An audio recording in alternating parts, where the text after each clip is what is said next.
15 lois étranges qui n'existent qu'en Suède, interdisant de critiquer le hareng fermenté, interdisant la santé, interdisant d'inviter des invités à des repas et gardant toujours le silence, ce que je m'apprête à vous dire va complètement vous choquer.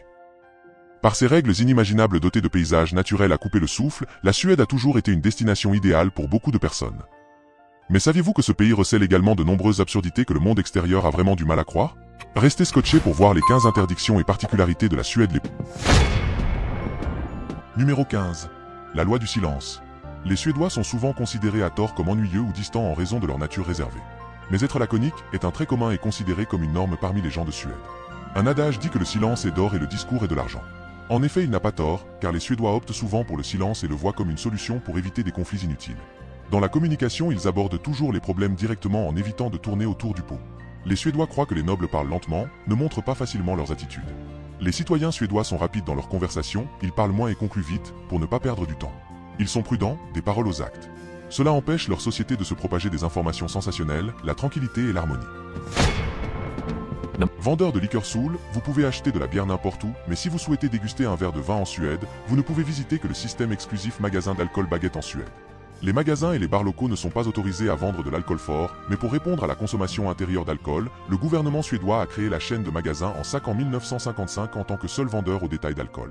C'est le seul endroit où vous pouvez acheter les spiritueux de vin ou la bière avec une teneur en alcool supérieure à 3,5%.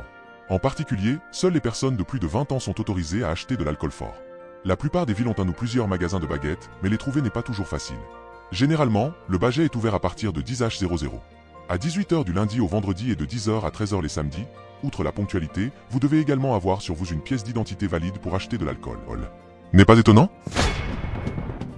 S'habiller de la même manière. Si vous voyez des Suédois habillés de la même manière dans la rue, ne présumez pas qu'ils appartiennent au même groupe. Il est fort probable qu'ils soient des étrangers mais partagent une mode similaire. Les suites de goût s'habillent généralement de manière simple, confortable et sans prétention dans leur vie quotidienne, tout en étant connus pour leur sens de la mode, ils sont également connus pour s'habiller de la même manière. Les tons neutres comme le noir, la crème, le beige, le blanc et le bleu marine sont très appréciés en Suède. Les Suédois peuvent confortablement porter des jeans pour travailler, à l'exception des réunions importantes avec des clients ou des événements étrangers. La plupart des fonctionnaires, y compris les professeurs d'université et les employés de bureau, n'exigent pas d'uniforme ni de formalité. Il est ironique que dans les pays développés et pauvres, les gens ont tendance à s'habiller avec élégance et méticuleusement.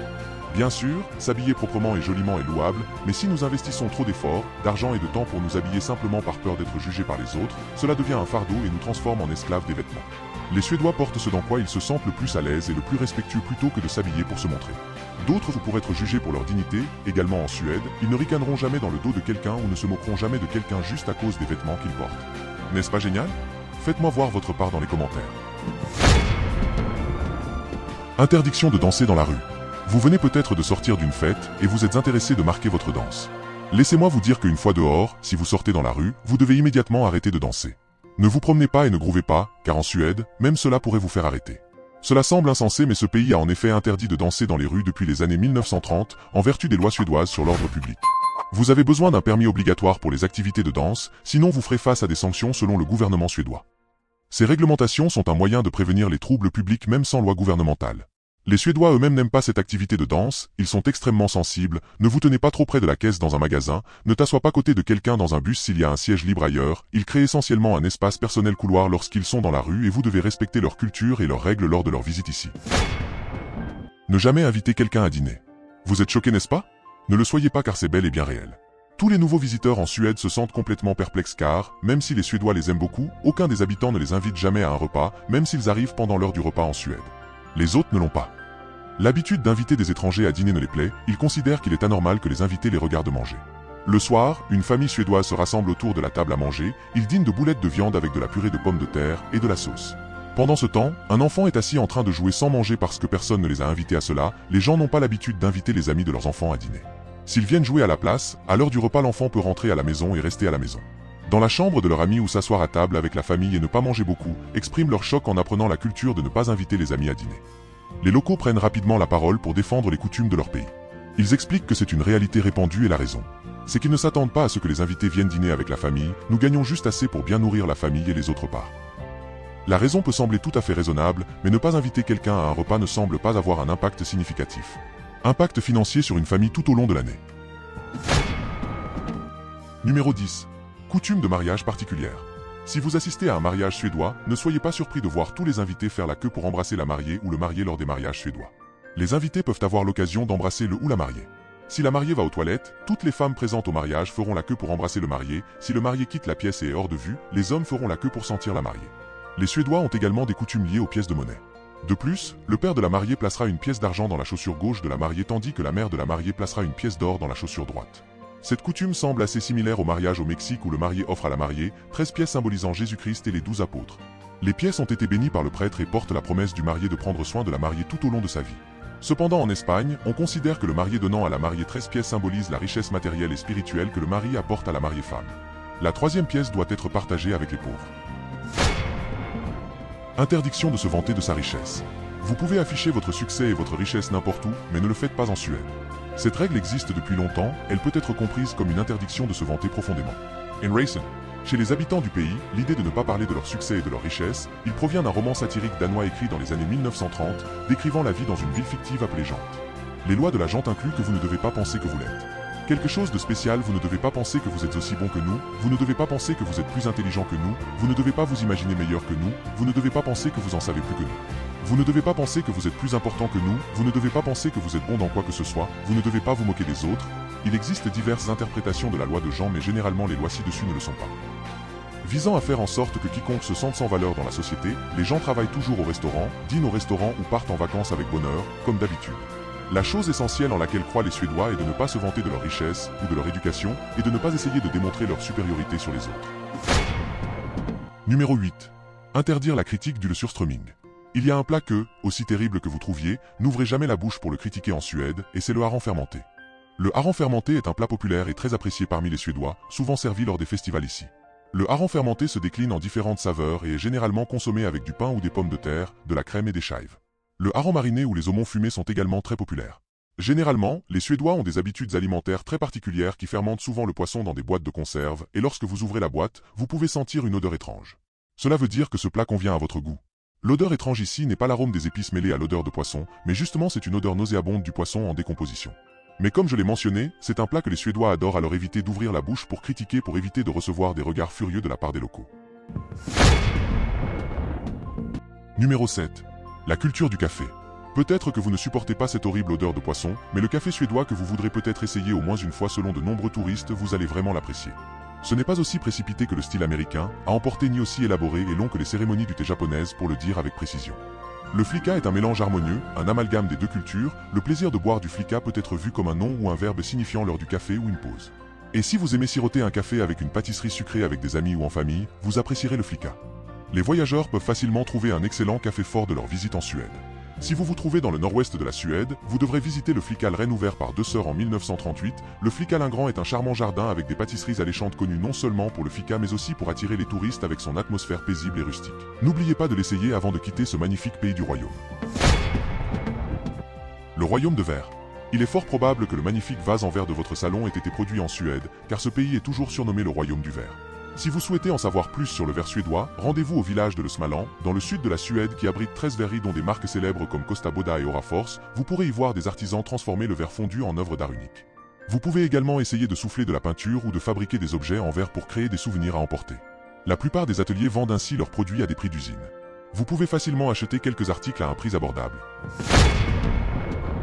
Numéro 5. Fierté de mots uniques. La Suède a de nombreux mots intraduisibles que l'on ne trouve dans aucun dictionnaire. Même ces défis pour les rats de bibliothèque. Même avec une vaste connaissance des nuances culturelles locales. Vous allez trouver une multitude de mots en Suède que vous n'allez jamais comprendre. Ces mots sont uniques au mode. Par exemple, fikamins, un repas léger composé de café et de pâtisserie signifie juste ce qu'il faut en suédois. Il n'y a pas d'équivalent à ces deux mots et il n'y a pas non plus de traduction ou de définition officielle dans aucun dictionnaire. Les Suédois adorent utiliser de tels mots et vous pouvez facilement voir leurs yeux chaleureux lorsqu'ils expliquent aux étrangers. Les mots intraduisibles en suédois sont nombreux et les Suédois aiment également utiliser l'anglais lorsqu'ils conversent avec des étrangers. Même si vous maîtrisez parfaitement la grammaire et le vocabulaire suédois, dès qu'ils entendent un accent différent, vous recevrez une réponse en anglais. L'expert suggère qu'il serait impoli d'essayer de répondre en suédois avec l'anglais mais affirme que c'est une habitude particulière. Peut-être que cela aide la conversation à se dérouler plus facilement. Soleil dans la nuit. Vous avez peut-être été témoin de nombreux levers de soleil ou des couchers de soleil.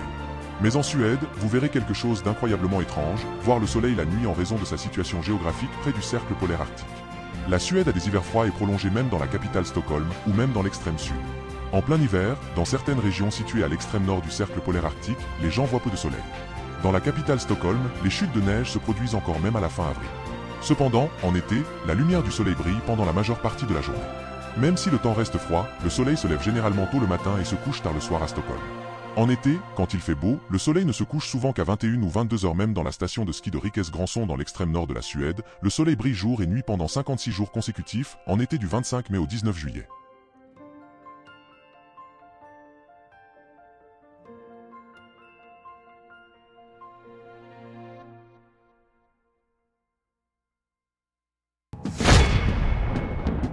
L'égalité humaine. Le Suède est le troisième pays au monde en matière d'égalité humaine. Il désire toujours vivre dans l'égalité, et la Suède est une nation caractérisée par cette culture. Depuis la naissance, les Suédois croient que toutes les relations de la famille à la société doivent être égales. Les gens vivent ensemble dans le respect et l'égalité en s'aimant sans compter sur aucun pouvoir. L'une des choses qui rendent la culture suédoise unique est l'égalité des sexes. La Suède est un pays qui promulgue des lois sur l'héritage avec les femmes très belles et simples à côtoyer, elles se laissent facilement attirantes et sont respectées par les hommes. La Suède condamnant les actes de violence contre les femmes au sein des familles. De plus, la communauté LGBT de ce pays bénéficie également d'une vie très confortable et égale, car la Suède est considérée comme l'un des pays les plus avancés et les plus tolérants pour les LGBT. Les droits et libertés des personnes LGBT sont protégés par des lois et des politiques d'égalité en Suède.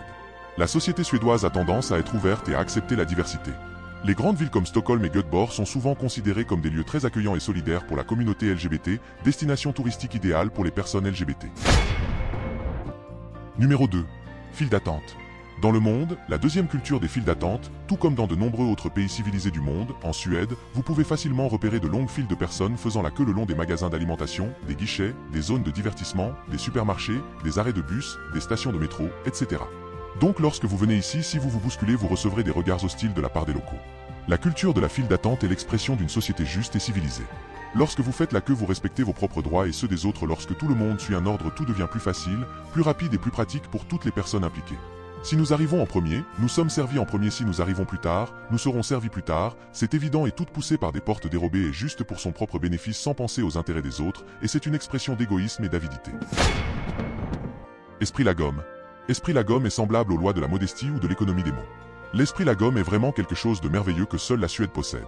Dans la philosophie suédoise, Living just right, qui signifie tout simplement esprit de vivre ensemble, est connu comme un style de vie qui met l'accent sur la qualité plutôt que sur la quantité, en sachant toujours juste assez pour prendre le temps d'en profiter à chaque instant. Pour surmonter l'agitation de la vie moderne, les gens se tournent vers des pensées et des styles de vie plus légers et plus heureux.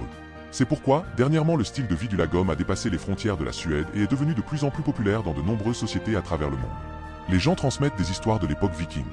Pour expliquer la phrase lagom selon laquelle à cette époque, les guerriers vikings s'asseyaient souvent autour d'un feu et se passaient une corne remplie d'alcool et qu'ils devaient maintenir leur dignité en buvant juste la bonne quantité d'alcool pour que la corne puisse se transmettre plus longtemps et tout le monde pourrait avoir sa part. L'expression logam est née pour faire référence à cela, juste assez progressivement condensé, mais conservant toujours le même sens. Les Américains et les Européens ont autrefois jugé le style suédois comme une barrière qui sépare ce pays du monde moderne alors que ces pays poursuivent le consumérisme et l'exigence de parvenir à la croissance économique. Mais comme un excès de divertissement matériel et une stimulation mentale, des extrêmes progressivement atteints, rendant les gens fatigués et sans direction. Ils commencent à rechercher des valeurs plus authentiques et plus durables. L'esprit lagom se manifeste dans tous les aspects de la vie suédoise en parlant assez brièvement sans exagération, vivre dans des maisons simples et minimalistes, manger des aliments simples, même profiter des divertissements sans être trop bruyants. Les Suédois bruyants font preuve de modération dans tout ce qu'ils font, où on pourrait dire qu'ils détiennent le secret de la vie. C'est tout pour cette vidéo et j'espère que cela vous a plu. Si vous avez aimé cette vidéo, dites-le moi dans l'espace commentaire, lequel des choses que vous aimeriez visiter l'un de ces jours.